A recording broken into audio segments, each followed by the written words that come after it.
Hi, everybody. It is still Thursday, October the 15th, and I'm here in my last review video prior to your quiz writing on Tuesday to talk to you about chapter 13. That was the oral communication chapter that we looked at, probably the most recent. So I'm on page 479 in the new textbook, chapter 13, oral communication.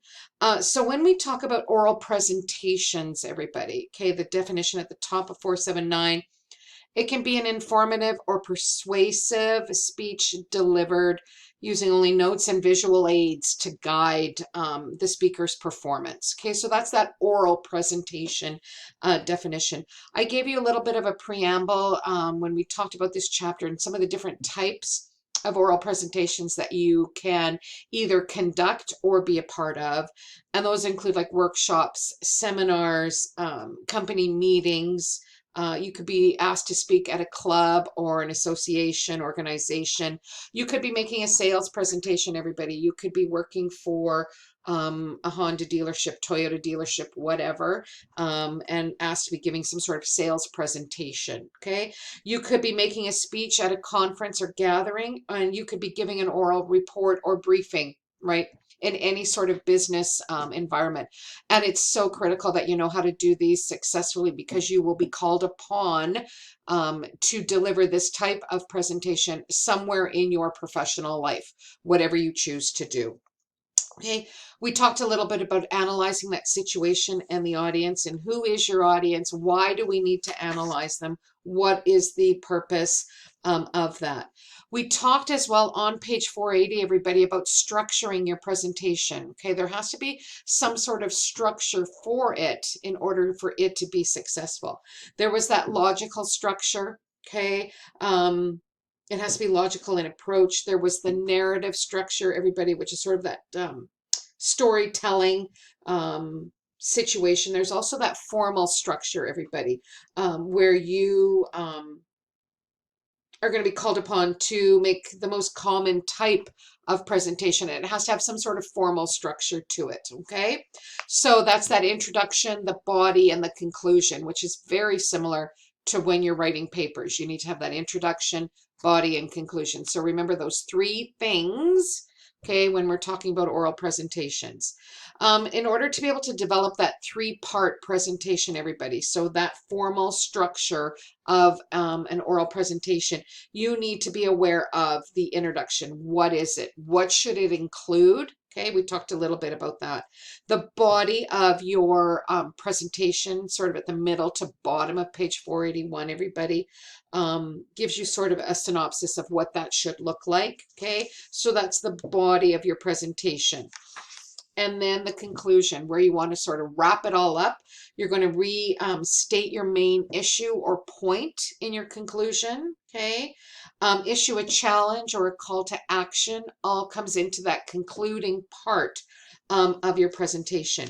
We talked a little bit about we talked a little bit about having an outline for your presentation, which is very similar to the writing process that we've been talking about. So written and oral has a lot of commonalities through it. So that oral presentation outline, we talked a little bit about that. Using visual aids, everybody. We talked about types of aids that you can use, and I really want you to remember that these are aids to aid you. It's not your presentation, is not your visual, okay? It is an aid. Things like chalkboards, whiteboards, flip charts, PowerPoints, prezzies, videos, films, all of that kind of stuff, handouts are all part of that visual aid that you can use. We didn't really talk about the software effectively. You don't really need to focus on that. Okay, rehearsing your presentation, everybody, on page 489. What does it take for you to sort of get rid of those butterflies that you may have in your stomach? It's a lot about rehearsing that presentation and sort of the benefits for that. Practicing aloud, everybody, letting yourself hear yourself, timing yourself. So if you have got like a 5-minute window to make your presentation, you want to make sure that you are able to introduce it, body it, and conclude it within that 5 minutes. There's nothing worse than being short on time or being over on time. Okay, so 5 minutes as an example. You want to master your topic, practice aloud, time yourself, okay? Get a feel for the room that you're going to be presenting in. These are all bullet points on page 489, everybody. Delivering that presentation, what are some of the things that you need to remember? You know, dress appropriately. You want to arrive early. There's nothing worse than arriving late, feeling flustered, and then trying to get your presentation sorted. So make sure you arrive early, pace yourself, speak in that clear, let me try that word again, audible voice. Wow, that was a challenge for me to try and speak in a clear voice. Don't shout, okay? Never use slang or bad grammar when you're presenting. You want to have that level of professionalism, everybody, okay? Bring your presentation to a close. These are all points that you need to remember when we talk about delivering that presentation. Handling questions is another part of oral presentations, everybody.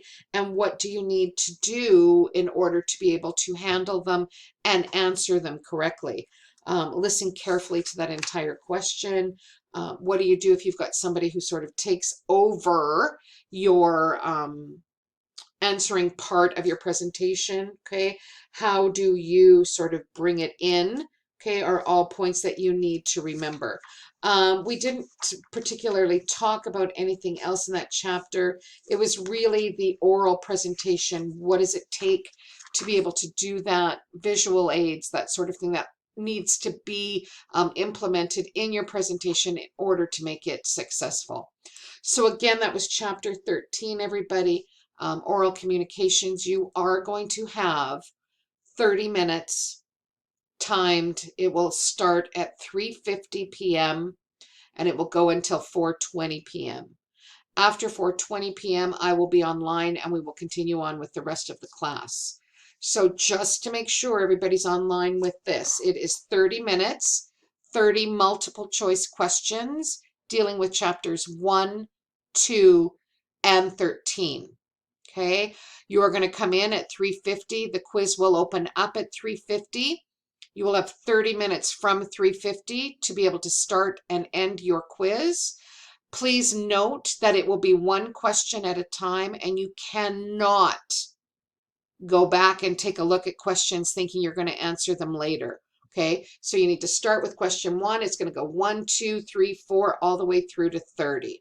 Okay, so make sure that you've got that 30 minutes from the start of class, and then we will carry on with it. So again, it opens up at 3:50 and it closes at 4:20. All right, if you have any questions, please let me know. I am around all weekend. Yeah, I hope you all have a great day, and I will talk to you soon. Bye-bye.